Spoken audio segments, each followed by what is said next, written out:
It's like being hit in the face with a wet fish. It just wakes you up straight away and it's like, whoa, what's this I'm drinking? And it's like, this is more like being hit in the face with a wet sponge.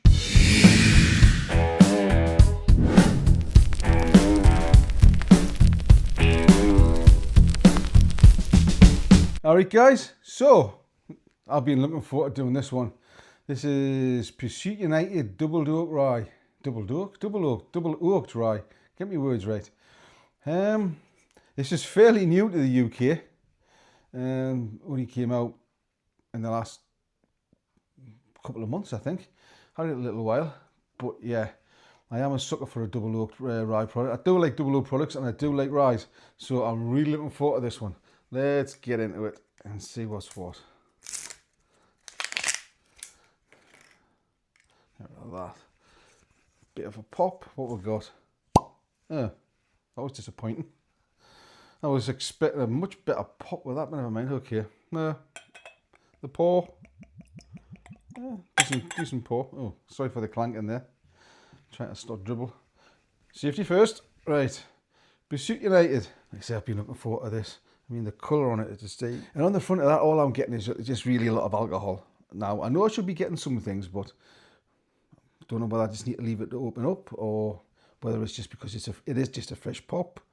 But we'll see.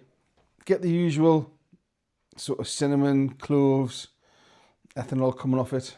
I don't know what that is. There's something that's unusual that I haven't smelt in other bourbons or ryes that I've tried. I can't put my finger on that. Yeah. This might put a few people off, but it smells clinical. Again, I don't know what this would be called in the US, but in the UK, for cuts and grazes, a product called Germolene. I think Germolene, maybe it's got a slightly root beer type of smell. I think that will possibly be it. Or it could be the oak, it could be the wood coming through. It could be because it is being aged in a second barrel, so it could be the oak coming through in the nose. Hard to say. I'll give it a second sniff. I'll taste it now, see what we'll come up with this on a taste.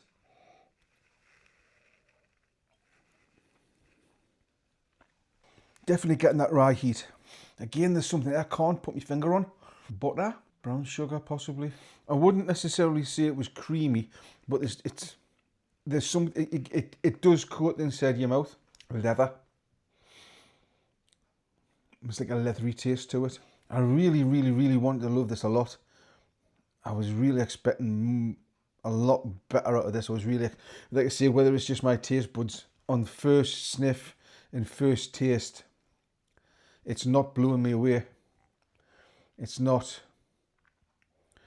I said I really wanted this to be fantastic. It's just not grabbing my attention. No, some whiskies you drink and it's like being hit in the face with a wet fish. It just wakes you up straight away and it's like, whoa, what's this I'm drinking? And it's like, this is more like being hit in the face with a wet sponge and not in a good way. We'll try again and see if it comes up with anything different. I don't know. Definitely getting oak. I think that'd be classed as a no-brainer as a double oak product. There's something else in there which I can't quite put my finger on. There's a bit, oh, hang on. Sweet. That's sugary. That's toffee, possibly toffee caramel like on that second sniff. But oh, hang on, there's something definitely coming there. I think as this is warming up, and I think some of the vapors are disappearing. You're just leaving it with the. I should really put a drop of water in this. You get a nice tingle across the tongue. I think it's, for me, it's a bit leathery, but it's not unpleasant.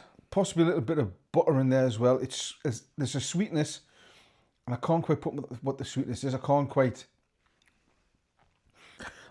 decide whether it's chocolate, vanilla, but there's definitely a sweetness there, which is nice, which is really good. And on second sip, it's grown on us. What made us think I was really going to like burst out with this burst out of the stalls and say, this is brilliant, this is absolutely fantastic, is that it's made up of a blend of 3 whiskies. It's made up of something from Bardstown in 2 offerings from Sagamore. I think it's a 95.5 rye from Bardstown and a 95.5 rye from Sagamore, and the other Sagamore offering is, I can't remember the percentages, 65 something, I don't know, but I know the third one isn't 95.5, but there's 2 Sagamore and 1 Bardstown, and I really like Sagamore products. That's growing on us. That is growing on me. The more I'm drinking that, the more I'm liking it. Would this be a daily sipper? I don't know. Don't think so.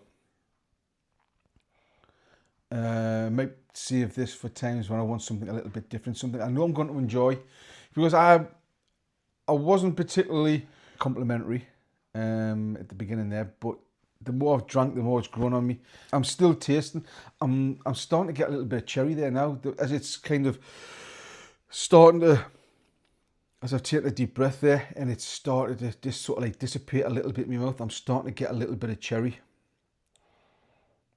and obviously that's a relatively long finish, because obviously I've been waffling for a while there. I wasn't complimentary. I wasn't too complimentary about it to start with, but as I said, it's grown on me. I do like it. Will I buy it again? Yes. Even at £80 a bottle. Yes, I would definitely buy that again. Just because of the finish. It's lingering there, and it's leaving a really pleasant taste in my mouth as I've drank it. So that's where I'm going to end it. So if you like this waffling, because this one was a little bit waffly, and I do apologise for that. Give the channel a subscribe, drop me a like, leave me a comment. I'd love to hear what you've got to think about me, these ramblings, or this whatever else. But yeah, remember guys, it's your whiskey, drink it your way. Cheers guys, can canny.